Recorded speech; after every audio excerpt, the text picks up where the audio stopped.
kepada yang terhormat Bapak Menteri Pertahanan, Bapak Kepala Badan Intelijen Negara, para wakil rakyat di DPR dan DPRD, serta seluruh rakyat Indonesia dan rakyat dunia pemirsa video ini.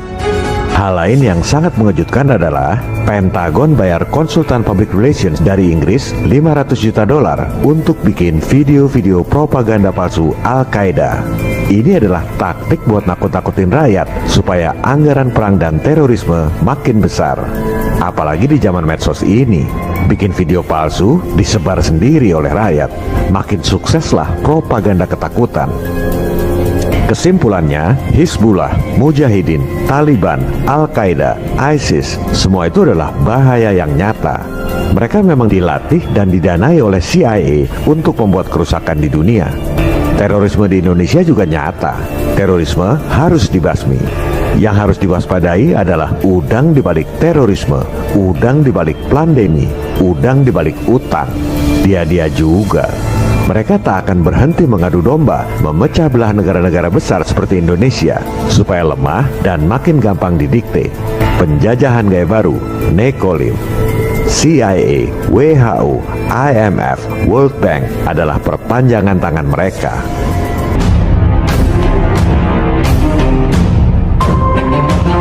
Buku ini ditulis oleh Bapak Komjen Pol Dr. Andes Dharma Pongrekun, Magister Manajemen, Magister Hukum, seorang Jenderal Bintang 3, pejabat tinggi kepolisian di bidang cyber. Propaganda yang dilakukan adalah propaganda ketakutan. Itu berlangsung di seluruh dunia. Dan propaganda ketakutan adalah caranya iblis.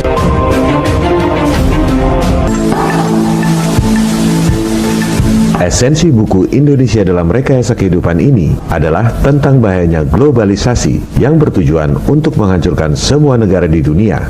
Globalisasi ini dalam istilah saya adalah konspirasi global. Misi dari globalisasi adalah penyatuan sistem dunia yang biasa kita sebut dengan istilah One World Government.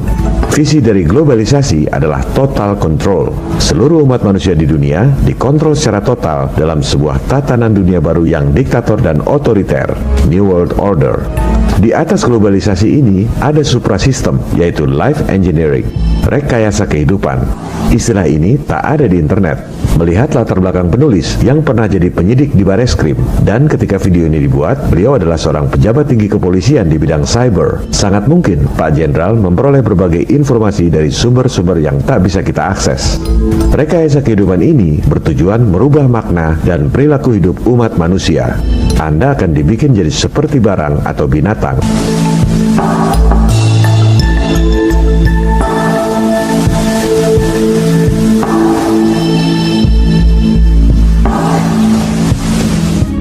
Sekarang telah terjadi gerakan globalisasi yang akan menghancurkan bukan saja Indonesia tetapi seluruh dunia. Catat ini seluruh dunia. Jadi, bukan cuma Indonesia yang akan dihancurkan, tapi semua negara di dunia, termasuk Amerika, Cina, Jepang, dan lain-lain. Apa buktinya? Lihat tabel utang semua negara di dunia. Anda buka situs nationaldebtclocks.org. Utang Indonesia nggak ada di situ. Anda cari di sumber lain yang kredibel, statistik utang Indonesia yang diterbitkan oleh Bank Indonesia. Anda ketik satu persatu, dibuatkan tabel. Tabel seperti ini tak ada di Google atau internet. Anda harus membuatnya sendiri.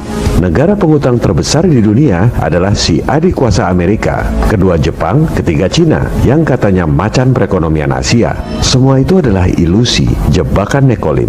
Negara-negara maju itu utang pada siapa? Siapa yang lebih kaya dari negara-negara maju sehingga bisa kasih utang pada negara-negara maju?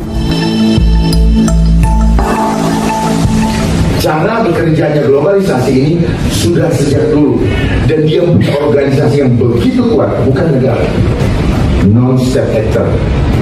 Kekuatan besar itu adalah bagian daripada mereka yang elit-elit global yang ingin menguasai dunia ini. Indonesia utangnya kelihatan kecil dibanding Amerika, Jepang, dan Cina. Apa dampaknya? Lihat APBN 2020, anggaran buat bayar bunga utang saja 295 triliun rupiah.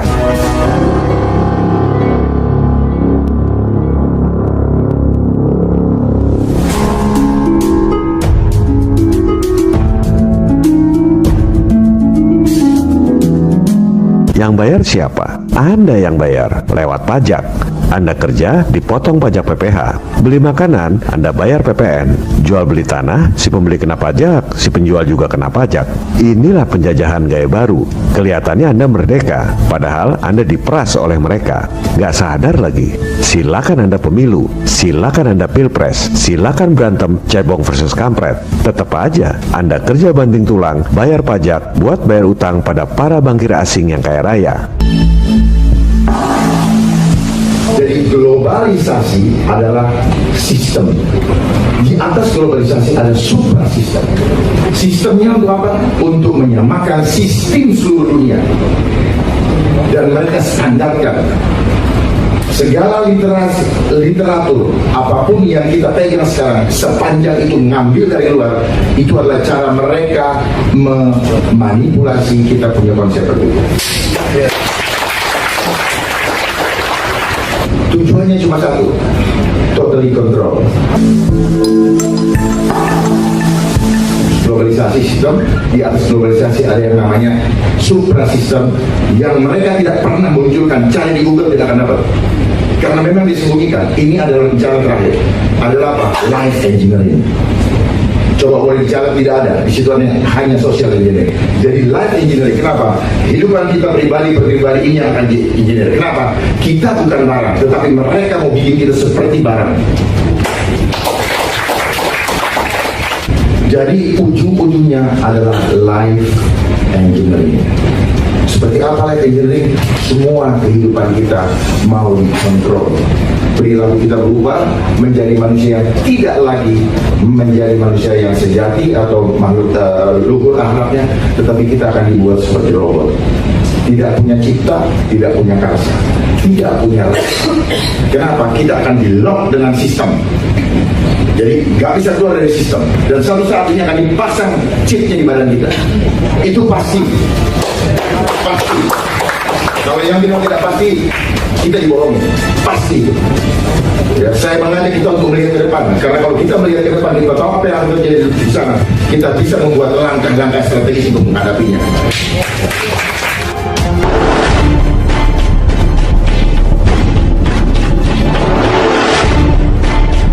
Program dari globalisasi adalah money, power, dan control population. Dengan menguasai moneter dan bisnis global, memiliki banyak uang digunakan untuk menciptakan kekuasaan di atas negara-negara di seluruh dunia, yang kemudian digunakan untuk mengontrol penduduk dunia.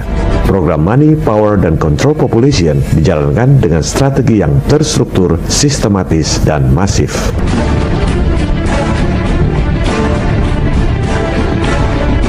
Programnya adalah money, power, dan control population. Money, dia sudah kuasai sistem ekonomi dunia. Bursa efek apa semua pokoknya diatur. Nah, kurs-kurs kita itu diatur sama mereka. Aduh, kurang asam. Jadi kita diancam-ancam, lu mau turun nggak 20.000, lu mau turun nggak gitu, dibikin takut, ngerti nggak? Duit lagi, kita jadi hutang lagi yang bayar rakyat, untuk ganjil jangan lebih dari 14.000 misalnya. Ternyata semua disetting. Mereka bekerja secara terstruktur, sistematis dan masif. Kenapa struktur? Karena dia punya organisasi besar dengan sistem perekonomian yang dia kuasai di seluruh dunia. Kenapa sistematis? Karena mereka bergerak begitu halus, set by setnya jelas, pelan-pelan, dan kita terhipnotis untuk ikut menerimanya. Konspirasi global yang bergerak secara halus sehingga orang sedunia tidak menyadarinya. Pernyataan ini senada dengan pernyataan Presiden John F. Kennedy tentang konspirasi tersembunyi yang merugikan umat manusia sedunia. Bagi yang mengatakan konspirasi adalah teori, harap pasang telinga yang baik untuk mendengar pernyataan Presiden John F. Kennedy. For we are opposed around the world by a monolithic and ruthless conspiracy that relies primarily on covert means for expanding its sphere of influence.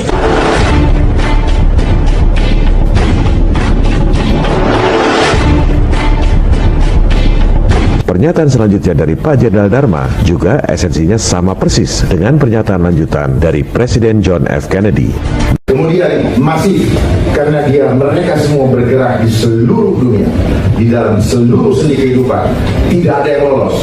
Modus operandi yang sama juga dijelaskan oleh Presiden John F. Kennedy. It is a system which has conscripted vast human and material resources into the building of a tightly knit, highly efficient machine that combines military, diplomatic, intelligence, economic, scientific, and political Awal menguasai dunia adalah lewat program money. Caranya dengan menguasai bank-bank sentral di dunia. Bank sentral adalah lembaga yang punya hak monopoli mengedarkan uang di suatu negara. Bank sentral di negara-negara maju adalah swasta. Bank sentral modern pertama di dunia, Wissel Bank of Amsterdam, didirikan tahun 1609 milik swasta. Bank of England didirikan tahun 1694 juga swasta. Bank of France didirikan tahun 1716 swasta juga. Waktu itu belum ada elit global. Rothschild mulai berkiprah tahun 1769. Ia kemudian sukses mengakuisisi bank-bank sentral swasta yang sudah ada di Eropa. Dari situlah elit global memiliki kekayaan yang luar biasa. Kenapa? Karena mereka punya hak monopoli untuk mengedarkan uang dengan modal dengkul. Pasca 1945, sistem moneter global ini diterapkan secara terstruktur, melibatkan organisasi besar seperti World Bank, IMF, dan lain-lain.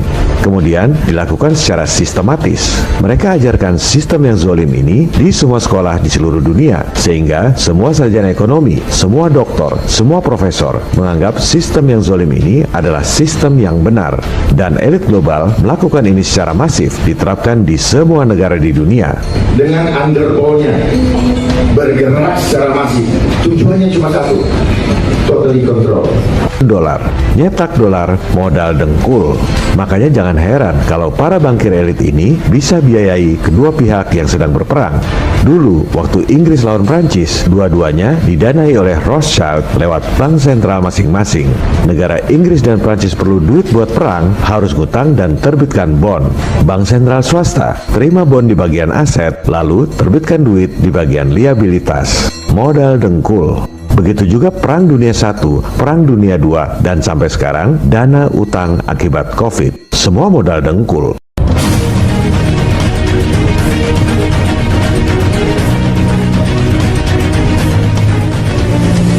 Sampai kapan umat manusia di dunia sadar telah dikadali oleh sistem yang zolim yang diajarkan di semua sekolah di dunia dan dipropagandakan oleh semua media massa? Propaganda dilakukan, apa itu? Itu 9/11 itu propaganda, ISIS itu propaganda, dan teroris yang ada di dunia juga propagandanya mereka, dan mereka menggunakan itu, dan ada yang dibayar, disetting, ada yang memainkan. Sekali lagi, saya membuat resensi buku Indonesia dalam Rekayasa Kehidupan ini atas inisiatif saya sendiri karena meyakini bahwa esensi buku ini harus dipahami oleh kita, anak-anak bangsa, untuk membela negara dan masa depan kita sendiri. Besar hati kita melihat ada seorang pemimpin yang berani menentang kezaliman global untuk membela rakyat. Semoga makin banyak para pemimpin kita yang berkualitas seperti Jenderal Bintang 3 ini, Bapak Dharma Pongrekun. Jadi di sini butuh pemimpin yang punya hati sungguh-sungguh untuk bangsa.